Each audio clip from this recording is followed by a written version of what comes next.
Welcome, everyone. We're starting a new book. We're reading A Study in Scarlet by Sir Arthur Conan Doyle.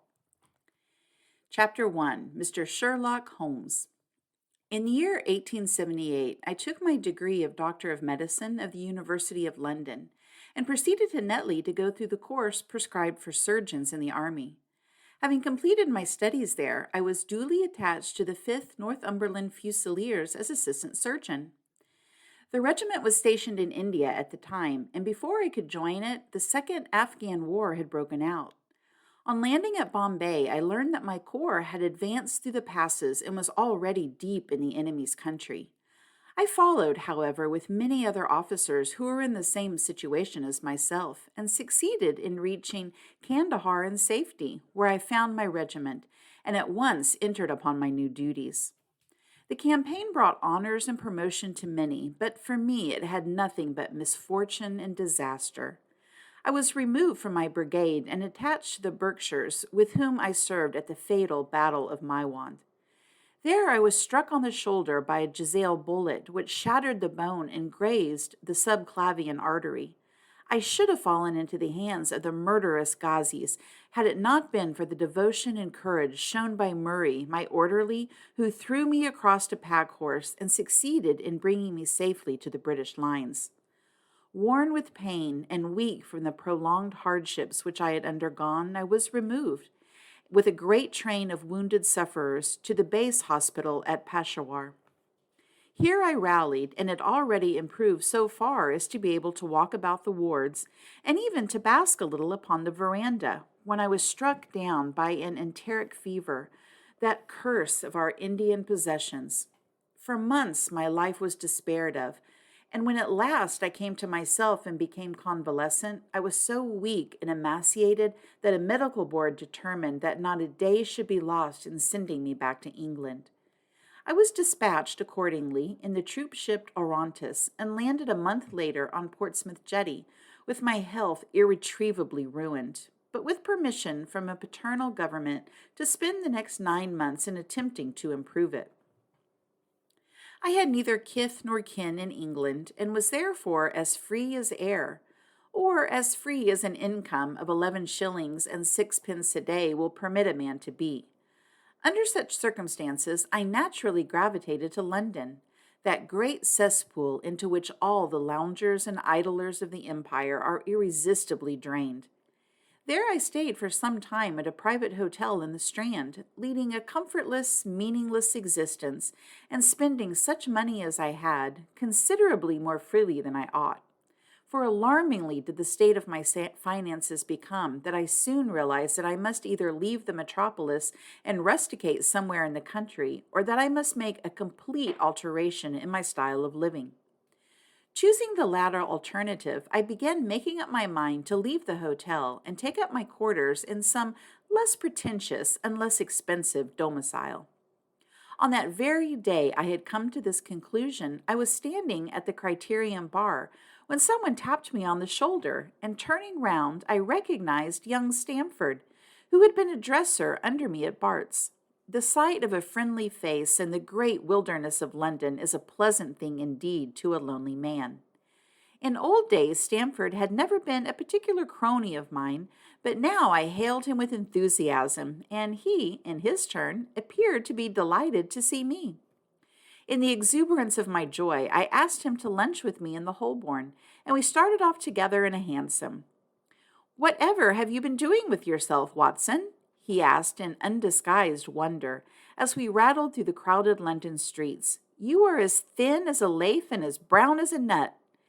I gave him a short sketch of my adventures, and had hardly concluded it by the time that we had reached our destination. "Poor devil," he said, commiseratingly, after he had listened to my misfortunes. "What are you up to now?" "Looking for lodgings," I answered, trying to solve the problem as to whether it's possible to get comfortable rooms at a reasonable price. "That's a strange thing," remarked my companion. "You are the second man today that has used that expression to me." "And who was the first?" I asked. "A fellow who was working at the chemical laboratory up at the hospital. He was bemoaning himself this morning because he could not get someone to go halves with him in some nice rooms which he had found, and which were too much for his purse. "By Jove!" I cried. "If you really want someone to share the rooms and the expense, I am the very man for him. I should prefer having a partner to being alone." Young Stamford looked rather strangely at me over his wineglass. "You don't know Sherlock Holmes yet," he said. "Perhaps you would not care for him as a constant companion." "Why? What is there against him?" "Oh, I didn't say there was anything against him. He's a little queer in his ideas, and enthusiastic in some branches of science. As far as I know, he's a decent fellow enough." "A medical student, I suppose?" said I. "No, I have no idea what he intends to go in for. I believe he's well up in anatomy, and he is a first-class chemist, but as far as I know, he's never taken out any systematic medical classes. His studies are very desultory and eccentric, but he has amassed a lot of out-of-the-way knowledge which would astonish his professors." "Did you never ask him what he was in for?" I asked. "No, he's not a man that is easy to draw out, though he can be communicative enough when the fancy seizes him." "I should like to meet him," I said. "If I am to lodge with anyone, I should prefer a man of studious and quiet habits. I'm not strong enough yet to stand much noise or excitement. I had enough of both in Afghanistan to last me for the remainder of my natural existence. How could I meet this friend of yours?" "He is sure to be at the laboratory," returned my companion. "He either avoids the place for weeks or else he works there from morning till night. If you like, we will drive round together after luncheon." "Certainly," I answered, and the conversation drifted away into other channels. As we made our way to the hospital after leaving the Holborn, Stanford gave me a few more particulars about the gentleman whom I proposed to take as a fellow lodger. "You mustn't blame me if you don't get on with him," he said. "I know nothing more of him than I have learned from meeting him occasionally in the laboratory. You proposed this arrangement, so you must not hold me responsible." "If we don't get on it will be easy to part company," I answered. "It seems to me, Stamford," I added, looking hard at my companion, "that you have some reason for washing your hands of the matter. Is this fellow's temper so formidable, or what is it? Don't be mealy-mouthed about it." "It's not easy to express the inexpressible," he answered with a laugh. "Holmes is a little too scientific for my tastes. It approaches to cold-bloodedness. I could imagine his giving a friend a little pinch of the latest vegetable alkaloid, not out of malevolence, you understand, but simply out of a spirit of inquiry, in order to have an accurate idea of the effects. To do him justice, I think that he would take it himself with the same readiness. He appears to have a passion for definite and exact knowledge." "Very right, too." "Yes, but it may be pushed to excess. When it comes to beating the subjects in the dissecting rooms with a stick, it is certainly taking rather a bizarre shape." "Beating the subjects?" "Yes, to verify how far bruises may be produced after death. I saw it with my own eyes." "And yet you say he's not a medical student?" "No. Heaven knows what the objects of his studies are. But here we are, and you must form your own impressions about him." As he spoke, we turned down a narrow lane and passed through a small side door, which opened into a wing of the great hospital. It was familiar ground to me, and I needed no guiding as we ascended the bleak stone staircase and made our way down the long corridor with its vista of whitewashed wall and dun-colored doors. Near the farther end, a low-arched passage branched away from it and led to the chemical laboratory. This was a lofty chamber, lined and littered with countless bottles. Broad, low tables were scattered about, which bristled with retorts, test tubes, and little Bunsen lamps, with their blue flickering flames. There was only one student in the room, who was bending over a distant table, absorbed in his work. At the sound of our steps, he glanced round and sprang to his feet with a cry of pleasure. "I found it! I found it!" he shouted to my companion, running towards us with a test tube in his hand. "I have found a reagent which is precipitated by hemoglobin and by nothing else. Had he discovered a gold mine, greater delight could not have shone upon his features. "Dr. Watson, Mr. Sherlock Holmes," said Stamford, introducing us. "How are you?" he said cordially, gripping my hand with a strength for which I should hardly have given him credit. "Have you been in Afghanistan, I perceive?" "How on earth did you know that?" I asked in astonishment. "Never mind," said he, chuckling to himself. "The question now is about hemoglobin. No doubt you see the significance of this discovery of mine?" "It is interesting, chemically, no doubt," I answered, "but practically?" "Why, man, it is the most practical medico-legal discovery for years. Don't you see that it gives us an infallible test for bloodstains? Come over here now." He seized me by the coat sleeve in his eagerness and drew me over to the table at which he'd been working. "Let us have some fresh blood," said he, digging a long bodkin onto his finger and drawing off the resulting drop of blood in a chemical pipette. "Now, I add this small quantity of blood to a liter of water. You perceive that the resulting mixture has the appearance of pure water. The proportion of blood cannot be more than 1 in a million. I have no doubt, however, that we shall be able to obtain the characteristic reaction." As he spoke, he threw into the vessel a few white crystals and then added some drops of a transparent fluid. In an instant, the contents assumed a dull mahogany color, and a brownish dust was precipitated to the bottom of the glass jar. "Ha ha!" he cried, clapping his hands and looking as delighted as a child with a new toy. "What do you think of that?" "It seems to be a very delicate test," I remarked. "Beautiful, beautiful. The old Gaussian test was very clumsy and uncertain. So is the microscopic examination for blood corpuscles. The latter is valueless if the stains are a few hours old. Now, this appears to act as well whether the blood is old or new. Had this test been invented, there are hundreds of men now walking the earth who would long ago have paid the penalty of their crimes." "Indeed," I murmured.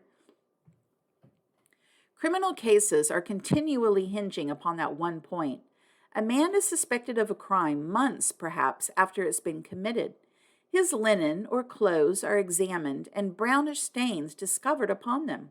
Are they blood stains, or mud stains, or rust stains, or fruit stains, or what are they? That's a question which has puzzled many an expert. And why? Because there was no reliable test. Now we have the Sherlock Holmes test, and there will no longer be any difficulty." His eyes fairly glittered as he spoke, and he put his hand over his heart and bowed as if to some applauding crowd conjured up by his imagination. "You are to be congratulated," I remarked, considerably surprised at his enthusiasm. "There was the case of von Bischoff at Frankfurt last year. He would certainly have been hung had this test been in existence. Then there was Mason of Bradford, and the notorious Muller, and Lefebvre of Montpellier, and Sampson of New Orleans. I could name a score of cases in which it would have been decisive." "You seem to be a walking calendar of crime," said Stamford with a laugh. "You might start a paper on those lines. Call it Police News of the Past." "Very interesting reading it might be made, too," remarked Sherlock Holmes, sticking a small piece of plaster over the prick on his finger. "I have to be careful," he continued, turning to me with a smile, "for I dabble with poisons a good deal."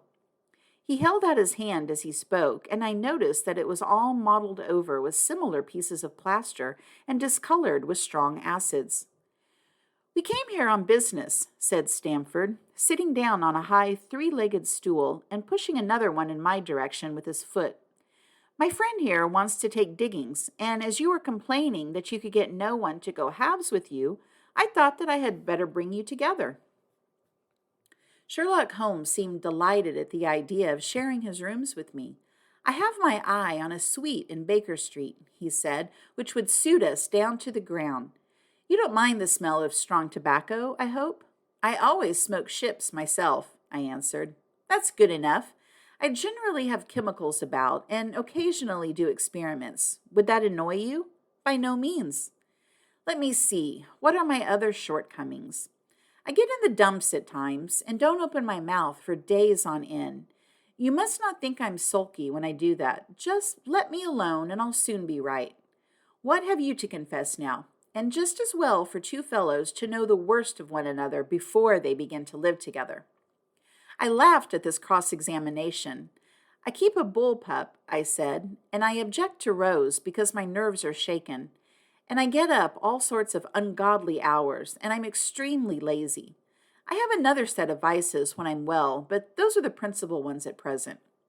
Do you include violin playing in your category of Rose? He asked anxiously. It depends on the player, I answered. A well-played violin is a treat for the gods. A badly played one. Oh, that's all right, he cried with a merry laugh. I think we may consider the thing as settled. That is, if the rooms are agreeable to you. When shall we see them? Call for me here at noon tomorrow, and we'll go together and settle everything, he answered. All right, noon exactly, said I, shaking his hand. We left him working among his chemicals, and we walked together towards my hotel. By the way, I asked suddenly, stopping and turning upon Stamford, how the deuce did he know that I had come from Afghanistan? My companion smiled an enigmatical smile. That's just his little peculiarity, he said. A good many people have wanted to know how he finds things out. Oh, a mystery, is it? I cried, rubbing my hands. This is very piquant. I am much obliged to you for bringing us together. The proper study of mankind is man, you know. You must study him then, Stamford said, as he bade me goodbye. You'll find him a knotty problem, though I'll wager he learns more about you than you about him. Goodbye. Goodbye, I answered, and strolled on to my hotel, considerably interested in my new acquaintance. That's the end of Chapter 1. Join me soon for Chapter 2, The Science of Deduction. Thanks, everyone. Bye.